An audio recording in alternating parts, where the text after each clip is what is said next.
What makes a holiday worth celebrating? Is it because it's important to the majority? Or should significant dates for our country that mark a period of evolution and growth deserve recognition? What about ones that create a paragon shift in the trajectory of the nation? What about a date that memorializes one of the most pivotal moments in American history? One that commemorates the end of slavery and is the oldest and longest nationally celebrated holiday in the U.S. Does that deserve federal recognition? That date and holiday is on June 19th, otherwise known as Juneteenth or Black Independence Day, the birth of freedom. The 19th is the date when the last Confederate state that was returned to the Union's control, which in turn set the slaves free. Slaves in other states had already received word that they had been freed. However, recognition and organized celebrations didn't really begin until slaves everywhere were free. Sadly, the majority of Americans don't know or even recognize the importance of this date to our history, not just in Black history, but an important milestone in American history and the birth of freedom. Of course, as history always is, the story is complicated. Let me explain what I mean. Before the start of the Civil War in April of 1861, 5 southern states had over 400,000 enslaved people. Several states, both northern and southern, opposed support for and against the institution of slavery. Even though President Lincoln felt that slavery was immoral, he struggled to keep the country together. As a result, 11 states, led by South Carolina, eventually seceded from the Union and formed a new government called the Confederate States of America. The disagreement between the states over slavery ultimately became the Civil War. Missouri was one of 4 slave states that bordered the South, yet sided with the Union. Concerned about the reaction that citizens would have to not seceding, in 1861, General John C. Fremont instituted a military martial law in Missouri. The military proclamation required that all Confederate sympathizers were subject to having their property seized by the government, and that all enslaved people would be freed. Fremont's declaration is considered to be the first emancipation proclamation of the war, although it was eventually reversed by President Lincoln, who also removed him from his command.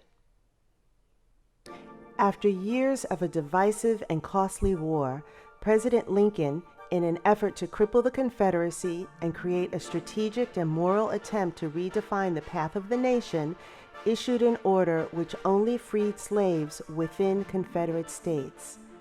On 5 handwritten sheets of paper, slavery was abolished on January 1, 1863, by an executive order known as the Emancipation Proclamation, which stated that all persons held as slaves within any state or designated part of a state, the people whereof shall then be in rebellion against the United States, shall be then, thenceforward, and forever free.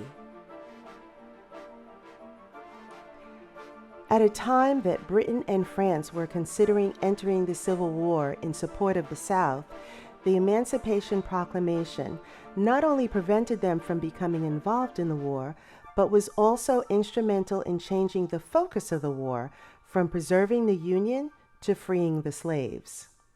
Reuniting the country by ending the war, the Emancipation Proclamation and the foundations of Reconstruction were recognized as Lincoln's greatest achievements.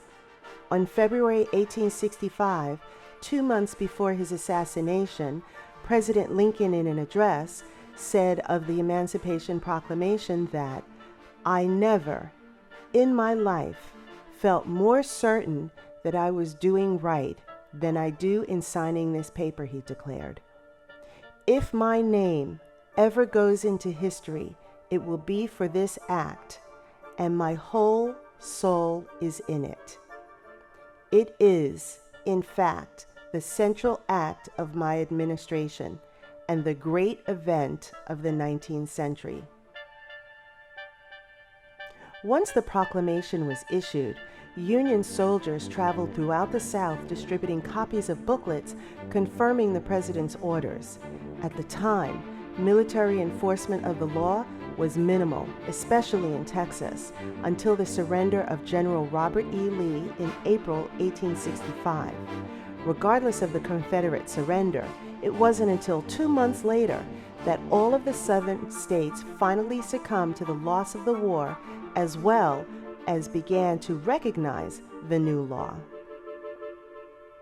Even though there was no legal right or justification for slavery to continue after the Emancipation Proclamation was issued, many slave owners continued the practice. Slavery fueled the economic engine of the South. The loss of free labor prior to the summer harvest would have been financially devastating to a South that was already suffering from the strains of war. As word of freedom began and a majority of states began to respond and accept the Emancipation Proclamation, Texas, on the other hand, continued to be a Confederate stronghold. When Major General Gordon Granger, along with a military force of 2,000 Union troops dressed in red, arrived in Galveston, Texas, to enforce the Emancipation Proclamation and gain control of the entire state, his arrival was incredibly significant for several reasons. The troops' presence signaled a significant change in the balance of power, enabling the Union forces to finally overwhelm and quash this Confederate resistance. Once General Granger stabilized Texas and took control, among his first acts was to read General Order No. 3 to the people of Texas.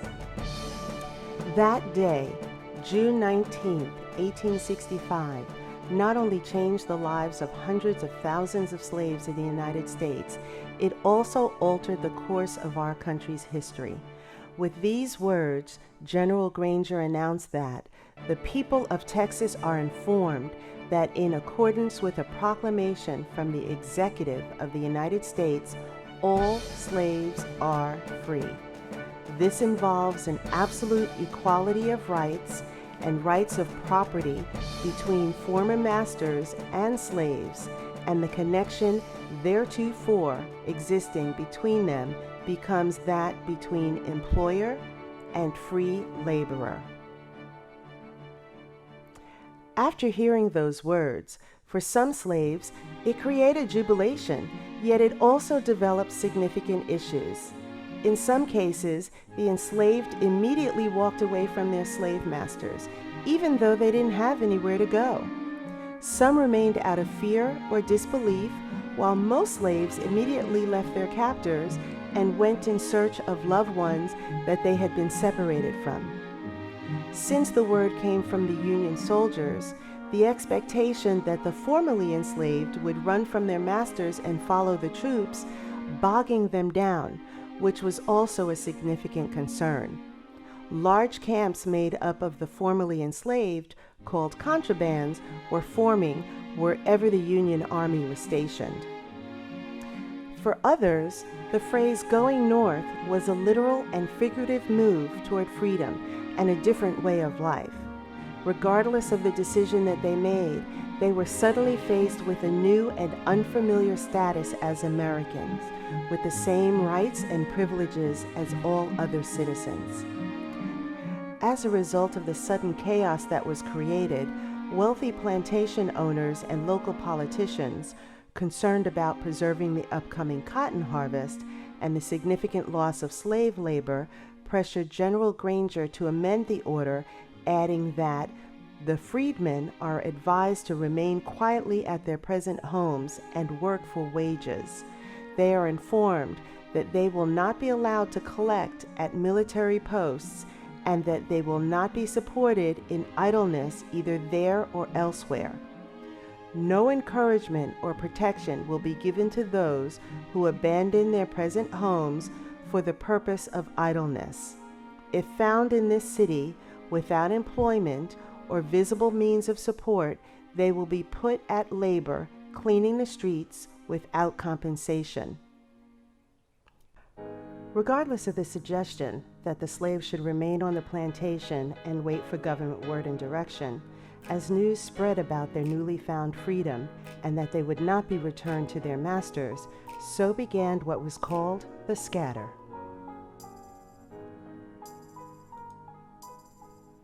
Understanding why there was a 2-year delay in the acceptance and recognition of the end of slavery has uncovered several interesting versions of the story. One version has been told that the government's messenger, who was tasked with delivering word of the Emancipation Proclamation to Texas, was murdered before he could complete his mission.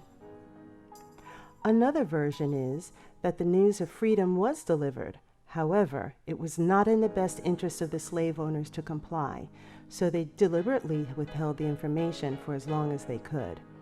Yet another explanation is that the Union troops were informed, but may have delayed sharing the information so that the final cotton growing season could yield yet another harvest before the slaves were released. Each version probably has elements of truth to them, because the business of slavery was lucrative enough that most slave owners would not have wanted to drastically impact their income by releasing their slaves. Regardless of the cause of the delay, the news of emancipation created an enormous cause for celebration amongst the slaves, who chose to use June 19th to mark the final date that slavery was abolished for all slaves.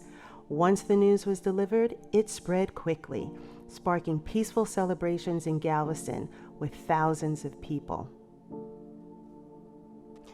By 1872, 2 Baptist ministers raised $1,000 in coins to purchase 10 acres in Houston, which eventually became Emancipation Park, the city's oldest park and where Juneteenth events continue to be celebrated today. More than 150 years later, Juneteenth is the longest celebrated holiday in the U.S. Still not seen as a well-known holiday outside of the Black community, however, it is still celebrated nationwide. Even though Texas was the last state to receive word, it is the first state to recognize and make Juneteenth an official state holiday as of January 1st, 1980.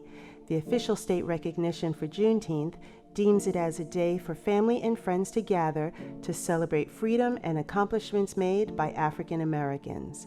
Sometimes called Freedom Day or Emancipation Day, the historical events that led to the holiday and its foundations reveal an interesting and complex beginning. One of the most remarkable elements of Juneteenth is that it landed squarely in the Reconstruction period, marking an end to slavery and the beginning of freedom. Just like the 4th of July represents American independence, Juneteenth celebrates freedom, independence, and self-determination instead of human bondage. Early on, Juneteenth celebrations quickly took on multiple goals. Commemoration was a primary focus. However, the celebrations began to take on deeper meanings. The act of separating families during slavery was a deliberate effort to weaken an individual spirit as well as the family structure. However, it was through that very structure, foundation, and strength of the African American family that provided the endurance and resilience necessary to survive. As a result, in addition to the celebration of freedom, it became an opportunity for people who were desperately in search of separated loved ones to come together and share information. Placing information wanted advertisements in Black-owned newspapers in search of family was also a very common practice. The memories of being dressed in mostly rags during slavery established Juneteenth as a source of tremendous pride and a time to wear your Sunday best or your kingdom clothes and join in a parade of their finery. The day-long event usually ended with a large spread of food, including a roasted pig. Sometimes celebrated at different times during the year, Juneteenth became such an important element within the Black community and foundation for family traditions that it ultimately led to the annual uniting of relationships bonded by slavery and family reunions. During the Great Migration between 1915 and 1940, close to 4 million African Americans moved to the North. The incredible population shift created a void within families and greatly inspired the need for family reunions. Slavery played a significant part in creating extended families as well as relationship ties that were formed during bondage. Reunions enabled people to not only establish family traditions, but also recognize the resilience that endured slavery. African American family reunions reunite and connect generations in not only the celebration of their lineage, but their heritage and community. Most reunions started with families and through connections to the church, both of which have always been the bedrock of African American culture since slavery. Over the years, the church, as the longest-standing Black organization, hosted peaceful celebrations that were considered acceptable during Reconstruction. The coming together for family reunions became an important vehicle through which a sense of self and place could be restored, and elements of the culture could be revitalized. They offered a chance for tradition and familiarity that play an important role in strengthening and stabilizing the African American family, in addition to forging strong foundations for future generations. In African culture, elders are the greatest source for providing necessary generational wisdom, as well as information where documents might not be available. These key traditional elements are what has reinforced and enabled the Black family to survive and thrive. Celebrating Juneteenth, however, began to decline in the early 1900s because generations later, many Blacks wanted to begin looking forward to their future achievements rather than looking back at the depressing memories associated with enslavement.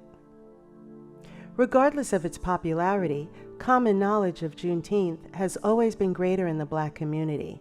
Like most Black history information, it essentially lives on in oral tradition, which has been passed down. It is the verbal sharing of history through families, generation after generation, that has ensured that the significance of Juneteenth was never lost, and that it maintains its proper place in American history. Even though the recording of American history may include details of the Emancipation Proclamation, the story surrounding Juneteenth has for the most part been left out of U.S. history books. This significant omission can be attributed to the overall decline in Juneteenth celebrations. However, increasingly, Juneteenth has become associated with the cohesiveness of family and community and has been reinvigorated as it is celebrated widely. Typically, it is a day for family reunions and at a time to honor the past as well as a bridge to the future. Writer and artist Tom Feelings eloquently argued for African Americans to embrace the past as a way to gain strength as a community when he said, "But if this part of our history could be told in such a way that those chains of the past, those shackles that physically bound us together against our wills could, in the telling, become spiritual links that willingly bind us together now and into the future, then that painful middle passage could become, ironically, a positive connecting line to all of us, whether living inside or outside the continent of Africa." So where are we now?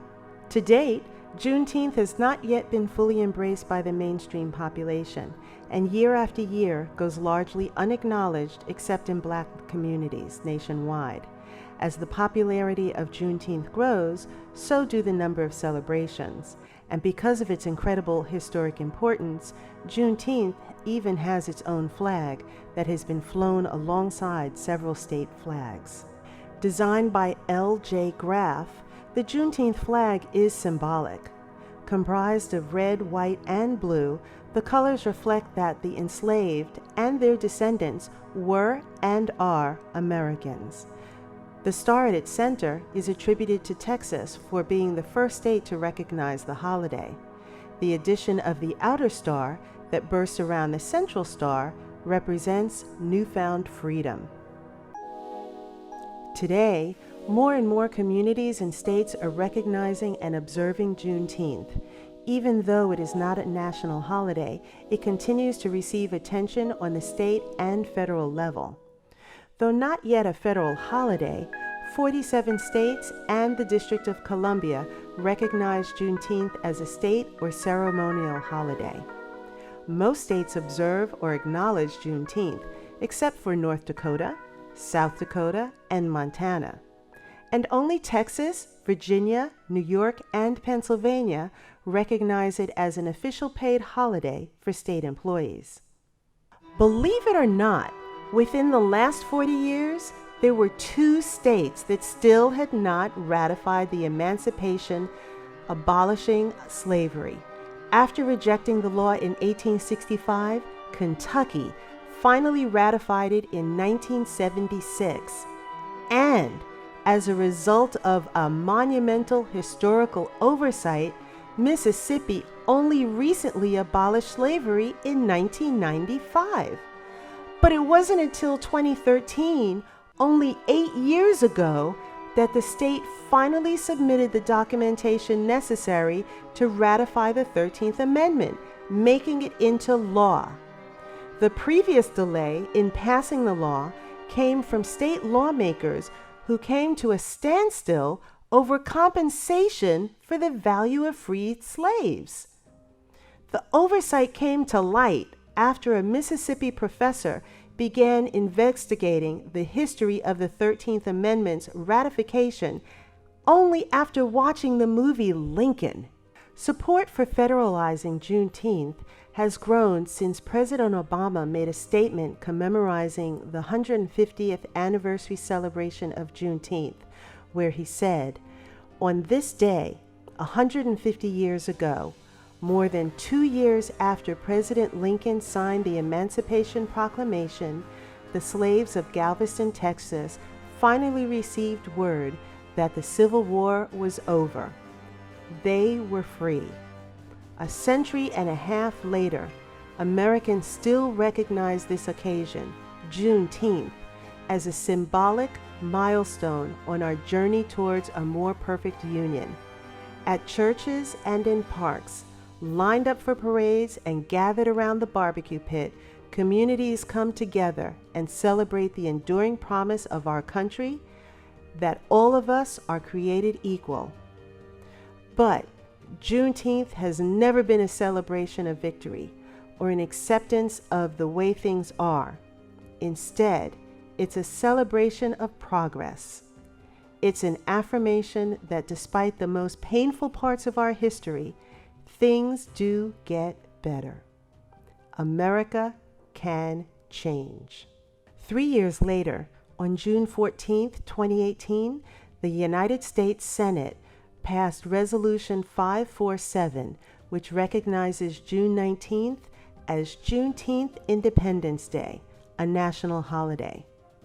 The House has not reviewed it yet, but it is expected to eventually pass. 156 years ago, Major General Granger sailed into Galveston.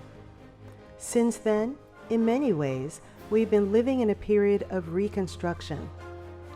We are reconstructing the past, but we are also in a period of construction because we're using the past to build a better future, one that is inclusive. Celebrating where we've come from is as important as celebrating where we are as a nation.